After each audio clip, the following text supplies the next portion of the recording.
ಎಲ್ಲರಿಗೂ ನಮಸ್ತೆ. ಬನ್ನಿ ಇವತ್ತಿನ ವಿಡಿಯೋ ನೋಡ್ಕೊಂಬರೋಣ. ಇವತ್ತಿನ ವಿಡಿಯೋದಲ್ಲಿ ಹೆಲ್ದಿಯಾಗಿ ಪರೋಟ ಯಾವ ರೀತಿ ಮಾಡ್ಕೊಂಡು ತಿನ್ನೋದು ಅಂತ ತೋರಿಸಿದ್ದೀನಿ. ಇದಂತೂ ಮಕ್ಕಳಿಗೆ ಆಗಲಿ ದೊಡ್ಡವ್ರಿಗೆ ಆಗಲಿ ಹೆಲ್ದಿಯಾಗಿ ತಿನ್ನಬೇಕು ಅನ್ನೋ ಪ್ರತಿಯೊಬ್ಬರಿಗೂ ಕೂಡ ತುಂಬಾ ಯೂಸ್ ಆಗೋವಂಥ ರೆಸಿಪಿ. ಕಂಪಲ್ಸರಿ ವಿಡಿಯೋನ ನೋಡಿ. ವಿಡಿಯೋ ಏನಾದರೂ ಇಷ್ಟ ಆದರೆ ದಯವಿಟ್ಟು ಚಾನಲ್ನ ಸಬ್ಸ್ಕ್ರೈಬ್ ಮಾಡ್ಕೊಳ್ಳಿ. ಲೈಕ್, ಶೇರ್, ಕಮೆಂಟ್ ಮಾಡೋದನ್ನು ದಯವಿಟ್ಟು ಮರಿಬೇಡಿ. ಬೆಳಗ್ಗೆ ಇಲ್ಲಿ ನಾನು ಒಂದು ವಾರ ಆಪಲ್ ಸೈಡ್ ವೆನೆಗರ್ ಕುಡಿತೀನಿ, ಇನ್ನೊಂದು ವಾರ ನುಗ್ಗೆ ಸೊಪ್ಪು, ಹಾಗೆ ಬೇರೆ ಬೇರೆ ಚೇಂಜ್ ಮಾಡ್ಕೊಳ್ತೀನಿ. ಒಂದೊಂದು ವಾರ ಒಂದೊಂದು ಕುಡಿಯೋದಕ್ಕೆ ಟ್ರೈ ಮಾಡ್ತೀನಿ. ಈ ವಾರ ಫುಲ್ಲು ಆಪಲ್ ಸೈಡ್ ವೆನೆಗರ್. ಯಾವ ರೀತಿ ಕುಡಿತೀನಪ್ಪ ಅಂದರೆ, ಈ ಥರ ಒಂದು ದೊಡ್ಡ ಗ್ಲಾಸ್ಗೆ 1.5 ಸ್ಪೂನಷ್ಟು ಆಪಲ್ ಸೈಡ್ ವೆನೆಗರ್ ಹಾಕ್ಕೊಳ್ತೀನಿ. ಸ್ವಲ್ಪ ಉಪ್ಪು ಹಾಕ್ಕೊಂಡು ಬಿಸಿ ಇರೋಂಥ ನೀರು, ಅಂದರೆ ತುಂಬ ಬಿಸಿಯಲ್ಲ, ಉಗುರು ಬೆಚ್ಚಗಿರೋಂಥ ನೀರನ್ನ ಹಾಕ್ಕೊಂಡು ಕುಡಿತೀನಿ. ಇದೆಲ್ಲ ಕುಡ್ದಾದ್ಮೇಲೆ ತರಕಾರಿ ತರಿಸಿದ್ದಾರೆ. ತರಕಾರಿ ತೋರಿಸ್ತೀನಿ ಬನ್ನಿ ಏನೇನು ತರಿಸಿದ್ದಾರೆ ಅಂತ. ಇದು ಮನೆಯಲ್ಲಿ ಪೆಟ್ಸ್ ಇದಾವಲ್ಲ, ಅವಕ್ಕೋಸ್ಕರ ಬಿಸ್ಕೆಟ್ಸು. ಪೆಟ್ಸೇ ಅಂತಲ್ಲ, ಏನಾದರೂ ಕಾಫಿ ಟೀಗೇನೋ ಕುಡಿಬೇಕು ನಾವು ಕೂಡ ತಿಂತೀವಿ. ಹಾಗೆ ಬದನೆಕಾಯಿ ಸ್ವಲ್ಪ ಫ್ರೆಶ್ ಆಗಿದೆ. ಬೆಂಡೆಕಾಯಿ ಕೂಡ ಫ್ರೆಶ್ ಆಗಿದೆ. ಸ್ವಲ್ಪ ಬೀನ್ಸು ಸ್ವಲ್ಪ ಬಲ್ತಿದೆ ಅಂತ ಅನ್ನಿಸ್ತು. ಈ ಸಲ ಅಷ್ಟು ಚೆನ್ನಾಗಿಲ್ಲ ಬೀನ್ಸು. ಅಂದರೆ ನಾನು ಸ್ಟೀಮ್ ಮಾಡ್ಕೊಂಡು ತಿಂತೀನಲ್ಲ, ಆ ಥರ ತಿನ್ಲಿಕ್ಕೆ ಆಗೋವಂಥ ಬೀನ್ಸ್ ಅಲ್ಲ ಇದು. ಏನೋ ಸಾಂಬಾರು ಮಾಡಬೇಕದ್ರಲ್ಲಿ. ಹಾಗೆ ಬ್ರಾಕ್ಲಿ, ಇದಂತೂ ಕಂಪಲ್ಸರಿ 1 ತಿಂಗಳಿಂದ ಕಂಟಿನ್ಯೂಸ್ ತಿಂತಾನೇ ಇದ್ದೀನಿ. ಸ್ವಲ್ಪ ಕಡಿಮೆ ಸಿಗ್ತಾ ಇದೆ ಈಗ, ಆದ್ದರಿಂದ ಚೆನ್ನಾಗಿ ತಿಂತಾಯಿದ್ದೀನಿ. ಹಾಗೆ ಹೂಕೋಸು ಕೂಡ ತುಂಬಾ ಕಡಿಮೆ ಸಿಕ್ತು, ಅದನ್ನ ಸ್ವಲ್ಪ ಜಾಸ್ತಿ ತರಿಸಿಟ್ಕೊಳ್ತೀನಿ. ಮನೆಯಲ್ಲಿ ಮಕ್ಕಳಿಗೆ ಗೋಬಿ ಅಂದರೆ ತುಂಬಾ ಇಷ್ಟ, ಒಂದು ಸಲ ಮಾಡಿಕೊಡೋಣ ಅಂತ. ಹಾಗೆ ಸ್ವಲ್ಪ ಎಲೆಕೋಸು ಒಂದು ಚಿಕ್ಕದು ತರಿಸಿದ್ದಾರೆ. ಅದು ದೊಡ್ಡದು ಒಂದು ತರಿಸೋ, ಚಿಕ್ಕದು ಬಂತಷ್ಟೇ. ಹಾಗೆ ಫ್ರೂಟ್ಸಲ್ಲಿ ಇವತ್ತು ಏನಪ್ಪ ಇದು ಸಪೋಟ, ಇದನ್ನು ತರಿಸಿದ್ದಾರೆ. ಈ ವರ್ಷ ಇದೇ ಫಸ್ಟ್ ತಿಂತಿರೋದು. ಇದು ತರಿಸಿದಾದ್ಮೇಲೆ ಮತ್ತೆ ಊರಿಂದನೂ ಕೂಡ 1 kg ಅಷ್ಟು ಕಳಿಸಿದ್ರು. ನಾನು ಸುಮ್ಮನೆ ತರಿಸೋದ್ನಲ್ಲ ಅಂದ್ಕೊಂಡೆ, ಆದರೆ ಅದು ಚೆನ್ನಾಗಿತ್ತು, ಫ್ರೆಶ್ ಆಗಿತ್ತು ಸಪೋಟ. ಹಾಗೆ ಸ್ವಲ್ಪ ಮೊಳಕೆ ಕಟ್ಟಿರೋ ಕಾಳು, ಇವತ್ತು 2 ಥರನೇ ಸಿಕ್ತು, 2 ಥರ ತೊಗೊಂಡಿದ್ದೀನಿ. ಹಾಗೆ ಮಕ್ಕಳಿಗೋಸ್ಕರ ಸ್ಟ್ರಾಬೆರಿ, ಇದಂತೂ ಮಕ್ಕಳಿಗಂತೂ ಒಂದೊಂದು ದಿನಕ್ಕೂ ನನ್ನ ಬಾಕ್ಸ್ ಆರಾಮಾಗಿ ಖಾಲಿ ಮಾಡಿಬಿಡ್ತಾರೆ. ಅದಕ್ಕೋಸ್ಕರ ತರಿಸಿ ಕೊಡ್ತಾ ಇರ್ತೀವಿ. ನೋಡಿ, ಈ ಸಲ ತಂದಿರೋದಂತೂ ಎಷ್ಟು ಫ್ರೆಶ್ ಆಗಿದೆ, ಅದು ಇಷ್ಟು ದೊಡ್ಡದಾಗಿತ್ತು ಗೊತ್ತಾ, ಚೆನ್ನಾಗಿತ್ತು ಇವತ್ತು ಈ ಸಲ. ನೋಡಿ, ಇಷ್ಟು ತರಕಾರಿ ತಂದಿದ್ದಾರೆ. ಇದನ್ನೆಲ್ಲ ಎತ್ತಿಟ್ಕೋಬೇಕು, ಆಮೇಲೆ ಟಿಫನ್ ಎಲ್ಲ ಮುಗಿದ್ಮೇಲೆ ಎತ್ತಿಟ್ಕೊಳ್ತೀನಿ. ಬನ್ನಿ ಈಗ ರೆಸಿಪಿ ನೋಡ್ಕೊಂಬರೋಣ. ನಾನಿವತ್ತು ಮಾಡ್ತಿದ್ದೀನಿ ವೆಜಿಟೇಬಲ್ಸ್ ಎಲ್ಲ ಹಾಕಿ ಪರೋಟ ಮಾಡ್ತಿದ್ದೀನಿ. ಅದು ಹೆಲ್ದಿಯಾಗಿ ಎಲ್ಲರಿಗೂ ಕೂಡ ಈಸಿಯಾಗಿ ಚೆನ್ನಾಗಿ ತಿನ್ಬೋದು. ಅಂದರೆ 1-2 ತಿನ್ನೋರು 3 ಬೇಕಾದ್ರೆ ತಿನ್ಬೋದು, ಅಷ್ಟು ಚೆನ್ನಾಗಿರೋಂಥ ರೆಸಿಪಿ. ಹಾಗೆ ಏನು ಇದರಲ್ಲಿ ಅನ್ಹೆಲ್ದಿ ಇಲ್ಲ, ಆದ್ದರಿಂದ ಹೇಳ್ತಿದ್ದೀನಿ. ನಾನಿಲ್ಲಿ ಏನೇನು ತೊಗೊಂಡಿದ್ದೀನಿ ಅಂದರೆ, ನೋಡಿ, ಸಣ್ಣ ಕಟ್ ಮಾಡಿರೋ ಈರುಳ್ಳಿ, ಎಷ್ಟು ಸಣ್ಣ ಆದರೆ ಅಷ್ಟು ಸಣ್ಣ ಕಟ್ ಮಾಡ್ಕೊಳ್ಳಿ. ಹಾಗೆ ಮೆಣಸಿನ್ಕಾಯಿನೂ ಅಷ್ಟೇ ಸಣ್ಣ ಕಟ್ ಮಾಡ್ಕೊಳ್ಳಿ, ಇಲ್ಲ ಮೆಣಸಿನ್ಕಾಯಿ ಪೇಸ್ಟ್ ಹಾಕ್ಕೊಳ್ಳಿ. ಹಾಗೆ ನಾನು ತರಕಾರಿಗಳು ಏನೇನು ತೊಗೊಂಡಿದ್ದೀನಿ ಅಂತ ಈಗ ಇಲ್ಲಿ ಪಲ್ಯ ಮಾಡ್ಕೊಳ್ತೀನಲ್ಲ, ಆವಾಗ ಹೇಳ್ಕೊತ ಹೋಗ್ತೀನಿ. ನಾನಿಲ್ಲಿ ಒಂದು ಬಾಣಲಿಗೆ 1-2 ಸ್ಪೂನಷ್ಟು ಎಣ್ಣೆ ಹಾಕ್ಕೊಂಡಿದ್ದೀನಿ. ನಿಮಗೂ ಎಣ್ಣೆ ಬದಲು ಬೇಕು ಅಂದರೆ ತುಪ್ಪ ಅಥವಾ ಬೆಣ್ಣೆ ಹಾಕ್ಕೋಬೋದು. ನಾನಿಲ್ಲಿ ಎಣ್ಣೆನೇ ಹಾಕ್ಕೊಂಡಿದ್ದೀನಿ. ಕಟ್ ಮಾಡಿರೋಂಥ ಈರುಳ್ಳಿ, ಹಸಿಮೆಣಸಿನ್ಕಾಯಿ, ನಾನಿಲ್ಲಿ ಎಲ್ಲನೂ ಕಂಟಿನ್ಯೂಸ್ ಒಂದೇ ಸಲ ಹಾಕ್ಬಿಟ್ಟು ಫ್ರೈ ಮಾಡ್ತೀನಿ.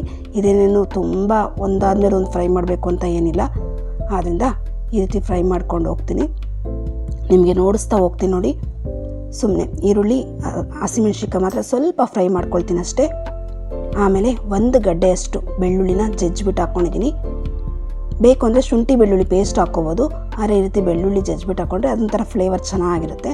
ಶುಂಠಿ ಕೆಲವ್ರಿಗೆ ಇಷ್ಟ ಆಗಲ್ವಲ್ಲ, ಅವ್ರು ಬೇಕಾದ್ರೆ ಸ್ಕಿಪ್ ಮಾಡ್ಕೋಬೋದು. ಹಾಗೆ ನೋಡಿ, ಇಷ್ಟೇ ಈರುಳ್ಳಿ ಮತ್ತು ಹಸಿಮೆಣಸಿನ್ಕಾಯಿ ಫ್ರೈ ಆಗಿದ್ದು ಸಾಕು. ಈಗ ತರಕಾರಿಗಳು ಹಾಕ್ಕೊಳ್ಳೋಣ. ನಾನಿಲ್ಲಿ ಫಸ್ಟ್ಗೆ ಬೀನ್ಸ್ ಹಾಕ್ಕೊಳ್ತೀನಿ. ನೋಡ್ತಿರಲ್ಲ ಬೀನ್ಸ್ ಯಾವ ರೀತಿ ಕಟ್ ಮಾಡಿದ್ದೀನಿ ಅಂತ. ಎಷ್ಟು ಸಣ್ಣಕ್ಕಾದರೆ ಅಷ್ಟು ಸಣ್ಣ ಕಟ್ ಮಾಡ್ಕೊಳ್ಳಿ, ಇಲ್ಲ ಒಂದು ಸಲ ಮಿಕ್ಸಿಗೆ ಹಾಕ್ಕೊಳ್ಳಿ. ಇದು ಹೂಕೋಸು ತುಂಬಾ ಫ್ರೆಶ್ ಆಗಿತ್ತು, ಆದ್ದರಿಂದ ಚೆನ್ನಾಗಿ ತೊಳ್ಕೊಂಡಾದಮೇಲೆ ತುರ್ಕೊಂಡು ಒಂದು ಸಲ ಬೇಕಾದ್ರೆ ತೊಳ್ಕೊಳ್ಳಿ. ನೀರಲ್ಲಿ ತೊಳ್ಕೊಂಡ್ರೆ ಏನಾಗೋದಿಲ್ಲ. ಹಾಗೆ ಸಣ್ಣಕ್ಕೆ ತುರ್ಕೊಂಡಿರೋಂಥ ಕ್ಯಾರೆಟು, 1-2 ಕ್ಯಾರೆಟ್ನ ತುರಿದಿಟ್ಕೊಂಡಿದ್ದೀನಿ.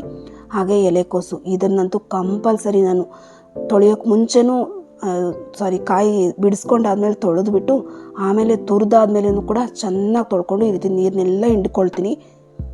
ಈ ರೀತಿ ಮಾಡೋದ್ರಿಂದ ಸ್ವಲ್ಪ ಈ ಎಲೆಕೋಸಿಗೆ ತುಂಬಾ ಕೆಮಿಕಲ್ಸ್ ಯೂಸ್ ಮಾಡ್ತಾರಂತ, ಅದಕ್ಕೋಸ್ಕರ ಈ ರೀತಿ ಮಾಡ್ತೀನಿ. ಸೊಪ್ಪುಗಳಲ್ಲಿ ನಾನಿವತ್ತು ಮೆಂತ್ಯ ಸೊಪ್ಪು ಒಂದು ಸ್ವಲ್ಪ, 1 ಹಿಡಿಯಷ್ಟು, ಹಾಗೆ ಪಾಲಾಕು, ಸ್ವಲ್ಪ ಕೊತ್ತಂಬರಿ ಸೊಪ್ಪು ಇಷ್ಟು ತೊಗೊಂಡಿದ್ದೀನಿ. ಹಾಗೆ 1 ಕರಿಬೇವು, ಇಷ್ಟು ತೊಗೊಂಡು ಹಾಕ್ಕೊಂಡಿದ್ದೀನಿ. ಇದನ್ನೆಲ್ಲ ಈಗ ಮಿಕ್ಸ್ ಮಾಡ್ಕೊಳ್ಳೋಣ. ನೋಡ್ತಾ ಇದ್ದೀರಲ್ಲ ಎಷ್ಟು ವೆಜಿಟೇಬಲ್ಸ್ ತೊಗೊಂಡಿದ್ದೀನಿ ಅಂತ. ಇದಕ್ಕೆ ಬೇಕು ಅಂದರೆ ಕ್ಯಾರೆಟ್ ಹಾಕ್ಕೋಬೋದು, ಇನ್ನೂ ಬೇರೆ ಬೇರೆ ತರಕಾರಿಗಳನ್ನೆಲ್ಲ ಸೇರಿಸ್ಕೊಬೋದು. ನಮಗೇನೇನು ತರಕಾರಿ ಅವೈಲೇಬಲ್ ಇದೆಯೋ ಆ ತರಕಾರಿನೆಲ್ಲ ಹಾಕ್ಕೋಬೋದು. ಈ ಹೂಕೋಸು ಎಲೆಕೋಸನ್ನ ಸ್ವಲ್ಪ ಚೆನ್ನಾಗಿ ತೊಳ್ಕೊಳ್ಳೋದಂತೂ ಮರಿಬೇಡಿ. ಚೆನ್ನಾಗಿ ತೊಳ್ಕೊಂಡ್ರೆ ಒಳ್ಳೆಯದು. ಈಗ ಇದನ್ನು ಚೆನ್ನಾಗಿ ಮಿಕ್ಸ್ ಮಾಡಿಕೊಂಡು ಒಂದು 5 ನಿಮಿಷ ಬೇಯಿಸ್ಕೋಬೇಕು. ಅಂದರೆ ಇದರಲ್ಲಿರುವಂಥ ನೀರೆಲ್ಲ ಹೋಗಬೇಕು. ನೀರಿದ್ದರೆ ಏನಂದರೆ ಪರೋಟ ಮಾಡ್ಬೇಕಾದ್ರೆ ಸ್ವಲ್ಪ ನೀರಾಗ್ಬಿಡುತ್ತೆ, ಚೆನ್ನಾಗಿರಲ್ಲ. ಅದರಿಂದ ನೀರಿನ ಅಂಶ ಎಲ್ಲ ಹೋಗಬೇಕು. ಅದಿವರೆಗೂ ಚೆನ್ನಾಗಿ ಬೇಯಿಸ್ಕೋಬೇಕು. ಅಷ್ಟರೊಳಗಡೆ ಇಲ್ಲಿ ಪರೋಟಾಗೆ ಗೋಧಿ ಹಿಟ್ಟು ಕಲಿಸ್ಕೊತಿದ್ದೀನಿ. ನೋಡಿ, ನಾನು ಗೋಧಿ ಹಿಟ್ಟು ಇಷ್ಟು ಸಾಫ್ಟಾಗಿ ಕಲಿಸ್ಕೊತೀನಿ. ಚಪಾತಿ ಹಿಟ್ಟು ಅಷ್ಟು ಗಟ್ಟಿಯಾಗಿ ಬೇಡ, ಆದಷ್ಟು ಸಾಫ್ಟಾಗಿದ್ದರೆ ಪರೋಟ ಮಾಡೋಕ್ಕೆ ತುಂಬಾ ಈಸಿ ಆಗುತ್ತೆ. ಮುಟ್ಟಿದ್ರೂ ಒಂಥರ ಸಾಫ್ಟಾಗಿರಬೇಕು. ಒಂಥರ ಒಬ್ಬಟ್ಟಿನ ಹಿಟ್ಟು ಕಲಿಸ್ತೀವಲ್ಲ ಅದು ಕಲಿಸ್ಕೊಂಡ್ರೇ ಒಳ್ಳೆಯದು. ಇದನ್ನು 1 ಅವರ್ ನೆನೆಯೋಕ್ಕೆ ಸೈಡ್ಗೆ ಇಡ್ತೀನಿ. ನೋಡಿ, ನಾನಿಲ್ಲಿ 10 ನಿಮಿಷ ಬೇಯಿಸ್ಕೊಂಡಿದ್ದೀನಿ. ಎಲ್ಲೂ ನೀರಿದೆ ಅಂತ ಅನಿಸ್ಬಾರ್ದು. ಅದಿವರೆಗೂ ಫ್ರೈ ಮಾಡ್ಕೋಬೇಕು. ಇದರಲ್ಲಿ ಮೇನು ಇದೆ. ಈಗ ಇದಕ್ಕೆ ಸ್ಪೈಸಸ್ ಹಾಕೋಣ. ನಾನಿಲ್ಲಿ ಕಾಶ್ಮೀರಿ ರೆಡ್ ಚಿಲ್ಲಿ 1-2 ಸ್ಪೂನ್ ಹಾಕ್ಕೊಂಡಿದ್ದೀನಿ. ನಮಗೆ ಖಾರಕ್ಕೆ ಏನಾದರೂ ಚಿಲ್ಲಿ ಪೌಡ್ರ್ ಬೇಕಾದ್ರೆ ಚಿಲ್ಲಿ ಪೌಡರ್, ಹಾಗೆ ಸ್ವಲ್ಪ ಅರಿಶಿನ, ಹಾಗೆ ಗರಂ ಮಸಾಲ ಇದನ್ನು ಕೂಡ ಹಾಕ್ಕೊಳ್ಳಿ, ಚೆನ್ನಾಗಿರುತ್ತೆ ಟೇಸ್ಟು. ನೋಡಿ, ಇದನ್ನೆಲ್ಲ ಹಾಕ್ಕೊಂಡಾದ್ಮೇಲೆ ಇದಕ್ಕೆ ರುಚಿಗೆ ತಕ್ಕಷ್ಟು ಉಪ್ಪನ್ನು ಕೂಡ ಹಾಕ್ಕೋಬೇಕು. ಉಪ್ಪು ಹಾಕಿ 2-3 ನಿಮಿಷ ಚೆನ್ನಾಗಿ ಫ್ರೈ ಮಾಡ್ಕೋಬೇಕು. ಅಂದರೆ ನೀರೆಲ್ಲ ಹೋಗಿದೆ ಈಗ, ಆದ್ರೂ 1-2 ನಿಮಿಷ ಈ ಮಸಾಲೆಗಳೆಲ್ಲ ಫ್ರೈ ಆಗಬೇಕು, ಚೆನ್ನಾಗಿರುತ್ತೆ. ಫ್ರೈ ಮಾಡಿಕೊಂಡ್ರೆ ಈ ಪಲ್ಯ ರೆಡಿ ಆಯಿತು. ನೋಡಿ, ಈಗ ಚೆನ್ನಾಗಿ ಮಿಕ್ಸ್ ಮಾಡ್ಕೊಂಬಿಟ್ಟು ಇದನ್ನು ಈಗ ಫ್ರೈ ಮಾಡೋಕ್ಕೆ ಇಡ್ತೀನಿ. ಲಿಡ್ ಕ್ಲೋಸ್ ಮಾಡಿಬಿಟ್ಟು 1-2 ನಿಮಿಷ ಚೆನ್ನಾಗಿ ಫ್ರೈ ಮಾಡಿಕೊಂಡ್ರೆ ಸಾಕು. ತುಂಬ ಹೊತ್ತೇನು ಬೇಡ. ನೋಡ್ತಿದ್ರಲ್ಲ ನೀರೆಲ್ಲ ಹೆಂಗೆ ಹೊರಟೋಗಿದೆ ಅಂತ. ನಿಮ್ಗೆ ಅನಿಸ್ಬೇಕು ಚೆನ್ನಾಗಿ ನೀರೆಲ್ಲ ಡ್ರೈ ಆಗಿದೆ ಅಂತ. ಅದಿವರೆಗೂ ಕೂಡ ಚೆನ್ನಾಗಿ ಬೇಯಿಸ್ಕೋಬೇಕು. ಈ ರೀತಿ ಚೆನ್ನಾಗಿ ಮಿಕ್ಸ್ ಮಾಡ್ಕೊಂಡಿದ್ದಾದ್ಮೇಲೆ 1-2 ನಿಮಿಷ ಫ್ರೈ ಮಾಡಿಕೊಂಡ್ರೆ ಈ ಪಲ್ಯ ರೆಡಿ ಆಯಿತು. ಈ ತಣ್ಣಗಾಕೆ ಸೈಡ್ಗೆ ಇಟ್ಬಿಡ್ತೀನಿ. ಈಗ ಪರೋಟ ಮಾಡ್ಕೊಳ್ಳೋಣ. ನಾನು 1 ಅವರ್ ಆದಮೇಲೆ ಮಾಡ್ತಿದ್ದೀನಿ. ಅಂದರೆ ಬೆಳಗ್ಗೆನೇ ಬೇಗನೆ ಕಲಸಿಟ್ಬಿಟ್ಟಿದ್ದೆ. ಈಗ ಪರೋಟ ಮಾಡ್ಕೊಳ್ತಿದ್ದೀನಿ. ಈ ಥರ ಸಾಫ್ಟ್ ಆಗಬೇಕು. 1 ಅವರ್ ಆದರೆ ಚೆನ್ನಾಗಿ ಸಾಫ್ಟ್ ಆಗುತ್ತೆ. ನಾನಿಲ್ಲಿ ಸ್ವಲ್ಪ ಗೋಧಿ ಹಿಟ್ಟನ್ನ ಕೈಗೆ ಅಂಟಿಸ್ಕೊಂಡು ಈ ರೀತಿ ಮಾಡ್ಕೊಳ್ತಿದ್ದೀನಿ. ಬೇಕು ಅಂದರೆ ಎಣ್ಣೆಯಲ್ಲೇ ಮಾಡ್ಬೋದು, ಗೋಧಿ ಹಿಟ್ಟೇ ಸಾಕು. ನಾನಿಲ್ಲಿ ಹಿಟ್ಟಲ್ಲೇ ಮಾಡ್ಕೊಳ್ತಿದ್ದೀನಿ. ನೋಡ್ತಿದ್ದೀರಲ್ಲ, ಈ ರೀತಿ ಚೆನ್ನಾಗಿ ಸಾಫ್ಟಾಗಿದ್ದರೆ ನಾವು ಫಿಲ್ ಮಾಡ್ಕೊಳ್ಳೋಕ್ಕೆ ಈಸಿ ಇರುತ್ತೆ. ಇಲ್ಲಾಂದರೆ ಚಪಾತಿ ಒಸ್ಕೊಂಡು ಆಮೇಲೆ ಆ ಪಲ್ಯನ ಇಟ್ಬಿಟ್ಟು ಮತ್ತೆ ಮಾಡ್ಕೋಬೇಕು. ಅದೆಲ್ಲ ಬೇಡ. ಅಂದರೆ ಈ ರೀತಿ ಸಾಫ್ಟಾಗಿ ಕಲಿಸ್ಕೊಳ್ಳಿ, ಚೆನ್ನಾಗಿರುತ್ತೆ. 1 ಅವರ್ ನೆನೆಸಿದ್ರೆ ತುಂಬಾ ಸಾಫ್ಟ್ ಆಗುತ್ತೆ ಗೋಧಿ ಹಿಟ್ಟು. ನಿಮಗೆ ತೋರಿಸ್ತಾ ಹೋಗ್ತೀನಿ. ನಮಗೆ ಎಷ್ಟು ಫಿಲ್ ಮಾಡ್ಕೊಳ್ಳೋಕ್ಕಾಗುತ್ತೋ ಅಷ್ಟು ಫಿಲ್ ಮಾಡ್ಕೊಳ್ಳಿ. ನೀವು ನೋಡ್ತಿದ್ದೀರಲ್ಲ, ನಾನು ಒಂದು ದೊಡ್ಡದೊಂದು ನಿಂಬೆಹಣ್ಣು ಗಾತ್ರದಷ್ಟು ಉಂಡೆ ತೊಗೊಂಡಿದ್ದೀನಿ. 1 ಪರೋಟ ಗೊತ್ತಾಗುತ್ತೆ ನಿಮಗೆ ಎಷ್ಟು ದಪ್ಪ ಉಂಡೆ ತೊಗೋಬೇಕು ಅಂತ. ಅದನ್ನು ತೊಗೊಂಡು ಈಗ ಫಿಲ್ ಮಾಡ್ಕೊಳ್ಳೋಣ. ನೋಡಿ, ಇಷ್ಟು. ನಾನು ಈ ಸಲ ಸ್ವಲ್ಪ ಜಾಸ್ತಿನೇ ತೊಗೊಂಡಿದ್ದೀನಿ, ಆಗುತ್ತೆ ಅಂತ ತೊಗೊಂಡೆ. ನೆಕ್ಸ್ಟ್ ಟೈಮಿಂದ ಸ್ವಲ್ಪ ಚಿಕ್ಕದ ತೊಗೊಂಡ್ರೆ ಎಲ್ಲೂ ಓಪನ್ ಆಗಿ ಬರಲ್ಲ. ನೋಡಿ, ಈ ರೀತಿ ಚೆನ್ನಾಗಿ ಫಿಲ್ ಮಾಡ್ಕೊಳ್ಳೋಣ. ಎಕ್ಸ್ಟ್ರಾ ಏನಾದರೂ ಇದ್ದರೆ ತೆಗೆದು ಬಿಡ್ಬೋದು ಹಿಟ್ಟು. ನನಗಿಲ್ಲೇನು ಎಕ್ಸ್ಟ್ರಾ ಇಲ್ಲ ಅನಿಸ್ತು, ಅದರಿಂದ ತೆಗೆದಿಲ್ಲ. ಇದಕ್ಕೆ ಸ್ವಲ್ಪ ಹಿಟ್ಟು ಹಾಕ್ಕೊಂಡು ಈಗ ಒಸ್ಕೊಳ್ಳೋಣ. ನೋಡಿದ್ರಲ್ಲ, ಎಷ್ಟು ಫುಲ್ ಪಲ್ಯ ಇಟ್ಟಿದ್ದೀನಿ. ನೀವು ಡಯಟ್ ಮಾಡ್ತಾಯಿದ್ರು ಕೂಡ ಆರಾಮಾಗಿ ತಿನ್ಬೋದು. ಹಾಗೆ ಮಕ್ಕಳು ಏನಾದರೂ ತರಕಾರಿ ಏನು ತಿಂತಾ ಇಲ್ವಲ್ಲ ಅಂಥ ಮಕ್ಳಿಗೂ ಕೂಡ ಈಸಿಯಾಗಿಡ್ಬೋದು. ಮಕ್ಳಿಗೆ ಗೊತ್ತೇ ಆಗಲ್ಲ ಇದ್ರಲ್ಲಿ ನಾನು ತರಕಾರಿ ಹಾಕಿದ್ದೀನಿ ಅಂತ. ನೋಡಿದ್ರಲ್ಲ, ಎಲ್ಲೂ ಆಲೂಗಡ್ಡೆ ಏನೂ ಹಾಕಿಲ್ಲ, ಆದ್ರೂ ಕೂಡ ಚೆನ್ನಾಗಿ ಬರುತ್ತೆ. ಈ ಪ್ಲೇಸಲ್ಲಿ ಬೇಕಾದ್ರೆ ಆಲೂಗಡ್ಡೆನೂ ಹಾಕ್ಕೋಬಹುದು. ನಾನಿಲ್ಲಿ ಆಲೂಗಡ್ಡೆ ಸ್ಕಿಪ್ ಮಾಡಿ ಬರೀ ತರಕಾರಿ ಮಾತ್ರ ಹಾಕಿದ್ದೀನಿ. ಎಲ್ಲ ಅಮ್ಮಂದ್ರಿಗೆ ಮಕ್ಕಳಿಗೆ ಏನು ಕೊಡಬೇಕಪ್ಪ, ಹೆಲ್ದಿಯಾಗಿ ಹೆಂಗೆ ಕೊಡಬೇಕಪ್ಪ ಅಂತ ತುಂಬಾ ಯೋಚನೆ ಮಾಡ್ತಿರ್ತಾರೆ. ಅಮ್ಮಂದ್ರಿಗೆಲ್ಲ ಈ ರೆಸಿಪಿ ಅಂತೂ ವಾರದಲ್ಲಿ ಕಂಪಲ್ಸರಿ 1 ಸಲ ಅಂದರೆ 2 ಸಲ ಬೇಕಾದರೂ ನೀವು ಇಟ್ಕೋಬೋದು. ಏನಕ್ಕಪ್ಪ ಹೇಳ್ತಿದ್ದೀನಿ ಅಂದರೆ, ತರಕಾರಿನೇ ಹಾಕಿ ಮಾಡಬೇಕಾ, ಈ ರೀತಿ ಹೆಲ್ದಿಯಾಗಿ ಮಾಡಿಕೊಡಿ. ಅದೇ ರೀತಿ ಪನ್ನೀರ್ ಹಾಕಿ ಮಾಡ್ಕೊಡ್ಬೇಕಾ, ಈಸಿಯಾಗಿ ಪರೋಟ ಬರುತ್ತೆ, ಆರಾಮಾಗಿ ಮಾಡ್ಕೊಳ್ಬೋದು. ಹಾಗೆಯೇ ಬರೀ ಹಾಲು ಹಾಕ್ಬಿಟ್ಟು ಮಾಡ್ಕೊಡ್ಬೇಕಾ, ಅದನ್ನು ಕೂಡ ತುಂಬಾ ಚೆನ್ನಾಗಿರುತ್ತೆ. ಈ ಪರೋಟದಲ್ಲಿ ಎಷ್ಟು ವೆರೈಟೀಸ್ ಬೇಕಾದ್ರೂ ಚೇಂಜ್ ಮಾಡ್ತಾ ಇರ್ಬೋದು. ನಮಗೆ ಒಳಗಡೆ ಹಾಕೋ ಫಿಲ್ಲಿಂಗ್ ಮಾತ್ರ ಏನು ಬೇಕಾದ್ರೂ ಚೇಂಜ್ ಮಾಡ್ಕೋಬೋದು. ಬರೀ ಪನ್ನೀರ್ ಹಾಕ್ಕೊಂಡು ಮಾಡ್ಕೊಳ್ಳಿ, ಅಥವಾ ಬರೀ ಹಾಲು ಹಾಕಿ ಮಾಡ್ಕೊಳ್ಳಿ, ಈ ಥರ ತರಕಾರಿ ಹಾಕ್ಕೊಂಡು ಮಾಡ್ಬೋದು. ಅಥವಾ ಸೊಪ್ಪುಗಳು ತಿನ್ನಲ್ವ ಮಕ್ಕಳೇನಾದರೂ, ಈ ರೀತಿ ಸೊಪ್ಪುಗಳನ್ನೆಲ್ಲ ಫ್ರೈ ಮಾಡ್ಕೊಳ್ಳಿ. ಅಂದ್ರೆ ಯಾವ ಸೊಪ್ಪು ಬೇಕಾದ್ರೂ ಹಾಕ್ಕೋಬೋದು. ಅದಕ್ಕೆ ಕಂಪಲ್ಸರಿ ಹಾಲು ಆಗಲಿ ಹಾಗೆ ಪನ್ನೀರ್ ಆಗಲಿ ಎರಡರಲ್ಲಿ ಯಾವುದನ್ನು ಒಂದು ಸೇರಿಸ್ಕೋಬೇಕು. ಯಾಕೆಂದರೆ ತುಂಬಾ ಸೊಪ್ಪುಗಳ ಫ್ಲೇವರ್ ಆದರೆ ಮಕ್ಕಳಿಗೆ ಇಷ್ಟ ಆಗಲ್ಲ ಅನಿಸುತ್ತೆ. ಆದ್ದರಿಂದ ಸ್ವಲ್ಪ ಪನ್ನೀರು ಅಥವಾ ಹಾಲು ಯಾವುದಾದ್ರೂ ಒಂದನ್ನು ಸೇರಿಸ್ಕೊಂಡ್ರೆ ಪರೋಟ ಮಾಡಲಿಕ್ಕೂ ಈಸಿ ಆಗುತ್ತೆ, ಟೇಸ್ಟ್ ಕೂಡ ತುಂಬ ಚೆನ್ನಾಗಿ ಬರುತ್ತೆ. ಆದ್ದರಿಂದ ಪ್ರತಿ ಅಮ್ಮಂದರು ಕೂಡ ಒಂದ್ಸಲಿ ವಾರದಲ್ಲಿ ಇದನ್ನ ಇಟ್ಕೊಳ್ಳಿ. ನಿಮಗೆ ಪ್ರತಿ ವಾರದಲ್ಲಿ ಏನು ಮಾಡಬೇಕಪ್ಪ ಅಂತ ಯೋಚನೆ ಇರುತ್ತಲ್ಲ, ಈ ರೀತಿ ಒಂದು ಸರ್ತಿ ಮಾಡಿಕೊಡಿ. ಮಕ್ಕಳು ತುಂಬಾ ಇಷ್ಟಪಟ್ಟು ತಿಂತಾರೆ. ನೋಡಿದ್ರಲ್ಲ ಎಷ್ಟು ತೆಳ್ಳಗೆ ಹೊಸ್ಕೊಟ್ಟಿದ್ದೀನಿ ಅಂತ. ಈಸಿಯಾಗಿ ಇಷ್ಟು ತೆಳ್ಳಗೆ ಬೇಕಾದ್ರೆ ಹೊಸಿಬೋದು. ಪರೋಟಾನ ದಪ್ಪನೇ ಹೊಸಿಬೇಕು ಅಂತೇನಿಲ್ಲ, ಆರಾಮಾಗಿ ಇಷ್ಟು ಚಪಾತಿ ಥರನೇ ತೆಳ್ಳಗೆ ಹೊಸ್ಕೋಬೋದು. ನನ್ನ ಮಕ್ಳಿಗಂತೂ ಈ ಪರೋಟ ಇದ್ದರೆ ಕಂಪಲ್ಸರಿ ಮೊಸರು ಇರಲೇಬೇಕು. ಆದ್ದರಿಂದ 1 ಕಪ್ಪು ಮೊಸರಿಗೆ ಸ್ವಲ್ಪ ಚಿಲ್ಲಿ ಪೌಡರ್, ಉಪ್ಪು ಹಾಕಿದ್ದೀನಿ ಅಷ್ಟೇ.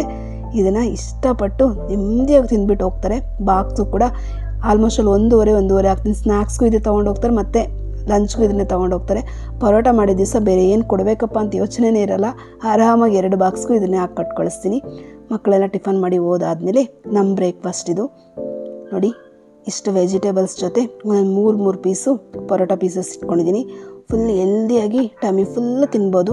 ಇದೆಲ್ಲ ತಿಂದಾದಮೇಲೆ ಮಧ್ಯಾಹ್ನ ಮೇಲೆ ಸ್ವಲ್ಪ ತರಕಾರಿ ಎಲ್ಲ ಎತ್ತಿಟ್ಕೊಂಡು ಆದಮೇಲೆ ಈಗ ಬೆಣ್ಣೆನ ಸ್ಟೋರ್ ಮಾಡೋಣ ಅಂತ ನಾನಿಲ್ಲಿ ಎಮ್ಮೆ ಕೆನೆ ಮಾತ್ರ ತೆಗೆದಿಟ್ಕೊಂಡಿದ್ದೀನಿ. ನಾನು ಇಲ್ಲಿ ಡೈರಿಯಲ್ಲಿ ಹಾಲು ತೊಗೊತೀನಿ, ಅದನ್ನು ಸಪ್ರೇಟಾಗಿ ತೆಗೆದಿಟ್ಕೊಳ್ತೀನಿ ಕೆನೆ. ಆ ಬೆಣ್ಣೆ ಮಾಡೋದನ್ನು ಕೂಡ ತೋರಿಸಿದ್ದೀನಿ ತುಂಬ ವೀಡಿಯೋಸಲ್ಲಿ. ಇವತ್ತು ಬೆಣ್ಣೆನ ಯಾವ ರೀತಿ ಸ್ಟೋರ್ ಮಾಡ್ತೀನಿ ಅಂತ ತೋರಿಸ್ತೀನಿ ನಿಮಗೆ. ನಾನು ಈ ಥರ ಪರೋಟ ಅಥವಾ ರೊಟ್ಟಿ ಏನಾರ ಮಾಡಿದಾಗ ಕಂಪಲ್ಸರಿ ಮಕ್ಕಳಿಗೆ ಬೆಣ್ಣೆ ಕೊಡೋಕ್ಕೆ ಟ್ರೈ ಮಾಡ್ತೀನಿ. ಆದ್ದರಿಂದ ಈ ರೀತಿ ಬೆಣ್ಣೆ ಮಾಡ್ತೀನಿ. ಬೆಣ್ಣೆ ನಮ್ಮ ಮನೇಲಿ ಚೆನ್ನಾಗಿ ಯೂಸ್ ಆಗುತ್ತೆ, ಮಕ್ಕಳು ಚೆನ್ನಾಗಿ ತಿಂತಾರೆ. ಆದ್ದರಿಂದ ಬೆಣ್ಣೆನ ಸಪ್ರೇಟಾಗಿ ಎಮ್ಮೆ ಹಾಲಲ್ಲೇ ಕೆನೆ ತೆಗೆದು ಬೆಣ್ಣೆ ಮಾಡ್ತೀನಿ. ಇದು ಊರಿಂದ ತೊಗೊಂಬರೋವಂಥ ಹಾಲು, ಅದರಲ್ಲಿ ಈ ರೀತಿ ಸ್ಟೋರ್ ಮಾಡ್ಕೊಳ್ತೀನಿ. 1 ತಿಂಗಳು 2 ತಿಂಗಳಿಗೆ ಒಂದು ಬಾಕ್ಸ್ ಆಗುತ್ತೆ. ಅದನ್ನು ಯಾವ ರೀತಿ ಮಾಡ್ತೀನಿ ಅಂತ ತೋರಿಸ್ತೀನಿ ನೋಡಿ. ಮಿಕ್ಸಿ ಜಾರ್ಗೆ ಈ ರೀತಿ ಹಾಕ್ಕೊಂಡು ನಾನಿಲ್ಲಿ 2 ಸಲ ಕಡ್ಕೊಳ್ತಿದ್ದೀನಿ. ಕೆನೆನೆಲ್ಲ ಹಾಕ್ಕೊಂಡು ರಿವರ್ಸಲ್ಲಿ ತಿರುಗಿಸ್ಕೋಬೇಕು. ಆನ್ ಆ್ಯಂಡ್ ಆಫ್ ಮಾಡ್ತಾ ಇದ್ದರೆ ಈ ರೀತಿ ಬೆಣ್ಣೆ ರೆಡಿ ಆಗುತ್ತೆ. ಈಸಿಯಾಗಿ ಮಾಡ್ಕೋಬೋದು, ಯಾವುದೇ ರೀತಿ ರಿಸ್ಕೇ ಇಲ್ಲ, ಅಷ್ಟು ಈಸಿಯಾಗಿ ಆಗುತ್ತೆ ಬೆಣ್ಣೆ. ನೋಡಿದ್ರಲ್ಲ, ಇಷ್ಟ ಆಯಿತು. ಆ ಒಂದು ಡಬ್ಬಕ್ಕೆ ಎಷ್ಟು ಬೆಣ್ಣೆ ಬಂತು ಅಂತ ತೋರಿಸ್ತೀನಿ ನಿಮಗೆ. ಒಂದು ಅರ್ಧ kg ಮೇಲೇ ಬೆಣ್ಣೆ ಬಂತು. ನಾನು 1 ತಿಂಗಳಾಗುವಷ್ಟು ಕೆನೆನ ತೆಗೆದಿಟ್ಕೊಂಡಿದ್ದೀನಿ. ಏನೂ ಆಗಲ್ಲ, ಇದನ್ನು ಫ್ರೀಝರಲ್ಲೇ ಇಡಿ. 1 ತಿಂಗಳು ಆರಾಮಾಗಿ ಇಟ್ಬಿಟ್ಟು ನೀವು ಮಾಡ್ಕೋಬೋದು. ನಾನು ಮಾಡ್ತಿದ್ದೀನಲ್ಲ ಅದರಿಂದ ಹೇಳ್ತಿದ್ದೀನಿ. ಆದರೆ ಈ ಮಜ್ಜಿಗೆನ ಯೂಸ್ ಮಾಡಲ್ಲ ನಾನು. ಅಂದರೆ 1 ವಾರದ ಮಜ್ಜಿಗೆ ಆದರೆ ಆರಾಮಾಗಿ ಯೂಸ್ ಮಾಡಿಬಿಡ್ತೀನಿ. ಆದರೆ ಇದು ತುಂಬ ದಿನದ ಮಜ್ಜಿಗೆ ಅಲ್ವಾ, ಆದ್ದರಿಂದ ನಾನು ಯೂಸ್ ಮಾಡ್ತಿಲ್ಲ. ಈ ಮಜ್ಜಿಗೆನೂ ಕೂಡ ತುಂಬಾ ಚೆನ್ನಾಗಿರುತ್ತೆ. 1 ವಾರದ ಮಜ್ಜಿಗೆ ಆದರೆ ಕೆನೆ ಕಡ್ದಿರೋಂಥ ಮಜ್ಜಿಗೆ ತುಂಬಾ ಟೇಸ್ಟ್ ಇರುತ್ತೆ. ನಾನು ಈ ಬೆಣ್ಣೆನ ಯಾವ ರೀತಿ ಸ್ಟೋರ್ ಮಾಡ್ಕೊಳ್ತೀನಿ ಅಂತ ತೋರಿಸ್ತೀನಿ ನೋಡಿ. ಬೆಣ್ಣೆ ಮಜ್ಜಿಗೆಯಿಂದ ತೆಗೆದಾದ್ಮೇಲೆ 1-2 ರಿಂದ 3 ಸರ್ತಿ ನೀರು ಹಾಕ್ಕೊಂಡು ಚೆನ್ನಾಗಿ ತೊಳ್ಕೊಬೇಕು. ಈ ರೀತಿ ತೊಳ್ಕೊಂಡ್ರೆ ನೀವು ಎಷ್ಟು ದಿನ ಬೆಣ್ಣೆ ಇಕ್ಕಿದ್ರೂ ಏನೂ ಆಗಲ್ಲ, ಚೆನ್ನಾಗಿರುತ್ತೆ. ನೋಡ್ತಿದ್ದೀರಲ್ಲ, ಹಾಲಿನ ಅಂಶ ಎಲ್ಲ ಹೋಗಬೇಕು. ಅದಿವರೆಗೂ ಬೆಣ್ಣೆನ ಚೆನ್ನಾಗಿ ಸ್ಮ್ಯಾಶ್ ಮಾಡ್ಕೊತ ತೊಳ್ಕೊತಿರ್ಬೇಕು. ಚೆನ್ನಾಗಿ ಈ ರೀತಿ ತೊಳ್ಕೊಂಡಾದ್ಮೇಲೆ ಈಗ ಇದನ್ನು ಸ್ಟೋರ್ ಮಾಡ್ಕೊಳ್ಳೋಣ. ಈ ರೀತಿ ತೊಳ್ಕೊಂಡು ಆಗೋದ್ಮೇಲೆ ಬೆಣ್ಣೆ ಮುಟ್ಲಿಕ್ಕಂತೂ ಎಷ್ಟು ಚೆನ್ನಾಗಿರುತ್ತೆ ಗೊತ್ತಾ. ಸ್ವಲ್ಪ ಕೋಲ್ಡ್ ವಾಟರ್ ಹಾಕ್ಕೊಂಡು ತೊಳ್ಕೊಳ್ಳಿ ಚೆನ್ನಾಗಿ. ಈಗ ಇದನ್ನು ಸ್ಟೋರ್ ಮಾಡ್ಕೊಳ್ಳೋಣ. ನಾನಿಲ್ಲಿ ಒಂದು ಸ್ಟೀಲ್ ಬಾಕ್ಸಲ್ಲಿ ಸ್ಟೋರ್ ಮಾಡ್ತಿದ್ದೀನಿ. ಇದನ್ನು ಫ್ರೀಝರಲ್ಲಿ ಇಟ್ಕೊಳ್ತೀನಿ. ತುಂಬ ದಿನ ಯೂಸ್ ಮಾಡೋಂಗಿದ್ರೆ ಫ್ರೀಝರಲ್ಲಿ ಇಟ್ಕೊಂಡ್ರೆ ತುಂಬ ಒಳ್ಳೆಯದು. ನೀವು ಆರಾಮಾಗಿ ತಿಂಗಳಾನ್ಗಟ್ಟಲೆ ಯೂಸ್ ಮಾಡ್ಕೋಬೋದು. ಇನ್ನು ಬೇಗ 1 ವಾರ 15 ದಿನ ಮುಗ್ದೋಗುತ್ತೆ ಅನ್ನೋಂಗಿದ್ರೆ ಮಾಮೂಲಿ ಫ್ರಿಜ್ಜಲ್ಲೇ ಇಟ್ಕೊಳ್ಳಿ, ಆರಾಮಾಗಿ ಯೂಸ್ ಮಾಡ್ಕೋಬೋದು. ತುಂಬ ದಿನ ಇಡೋಂಗಿದ್ರೆ ಮಾತ್ರ ಫ್ರೀಝರಲ್ಲಿ ಇಡಬೇಕು. ಹಾಗೆ ಉಳ್ದಂಥ ಮಜ್ಜಿಗೆನ, ಅಂದರೆ ಅದೆಲ್ಲ ಮಜ್ಜಿಗೆ ಕಡ್ಕೊಂಡಿದ್ದಲ್ಲ, ಇದನ್ನು ಕಂಪಲ್ಸರಿ ಕರಿಬೇವಿನ ಬುಡಕ್ಕೆ ಹಾಕ್ತೀನಿ. ಕರಿಬೇವಿನ ಸೊಪ್ಪು ತುಂಬಾ ಸ್ಮೆಲ್ ಬರುತ್ತಂತೆ ಈ ಮಜ್ಜಿಗೆ ಹಾಕೋದ್ರಿಂದ. ನಾನು ಪ್ರತಿ ಸಲ ಈ ಥರ ಮಜ್ಜಿಗೆ ಕಡ್ದಾಗ ಕರಿಬೇವಿನ ಗಿಡಕ್ಕೆ ಹಾಕ್ಕೊಳ್ತೀನಿ. ಹಾಗೆ ನಮ್ಮ ಮನೇಲಿ 2 ಕರಿಬೇವಿನ ಗಿಡ ಇದೆ, ಒಂದು ಚಿಕ್ಕದು ಒಂದು ದೊಡ್ಡದು. ಅಂದರೆ ಒಂದೊಂದು 6 ತಿಂಗಳು ಡಿಫ್ರೆನ್ಸಲ್ಲಿ ಇಟ್ಕೊಂಡಿದ್ದೀನಿ ಅಷ್ಟೇ. ಅದನ್ನು 2 ಗಿಡಕ್ಕೂ ಸೇರಿಸಿ ಹಾಕ್ಕೊಳ್ತೀನಿ. ಹಾಗೆ ಈ ಮಿಕ್ಸಿ ಜಾರು, ಈ ಬೆಣ್ಣೆ ಮಾಡಿರೋಂಥ ಬಾಕ್ಸ್ ಇವೆಲ್ಲ ಇದಾವಲ್ಲ, ಇದನ್ನು ಬಿಸಿನೀರಲ್ಲಿ ತೊಳಿತೀನಿ. ಈಸಿಯಾಗಿ ಹೊರಟೋಗುತ್ತೆ, ಎಲ್ಲೇ ಎಣ್ಣೆ ಅಂಶ ಇರಲ್ಲ. ಅಷ್ಟು ಈಸಿಯಾಗಿ ಹೋಗಬೇಕು ಅಂದರೆ ಚೆನ್ನಾಗಿ ಬಿಸಿನೀರು ಕಾಯಿಸ್ಕೊಂಡು ತೊಳ್ಕೊಂಡ್ರೆ ಆಯಿತು. ಹಾಗೆಯೇ ಈ ವಿಡಿಯೋ ಏನಾದರೂ ನಿಮ್ಗೆ ಇಷ್ಟ ಆದರೆ ದಯವಿಟ್ಟು ಚಾನಲ್ನ ಸಬ್ಸ್ಕ್ರೈಬ್ ಮಾಡ್ಕೊಳ್ಳಿ, ಲೈಕ್, ಶೇರ್, ಕಮೆಂಟ್ ಮಾಡಿ.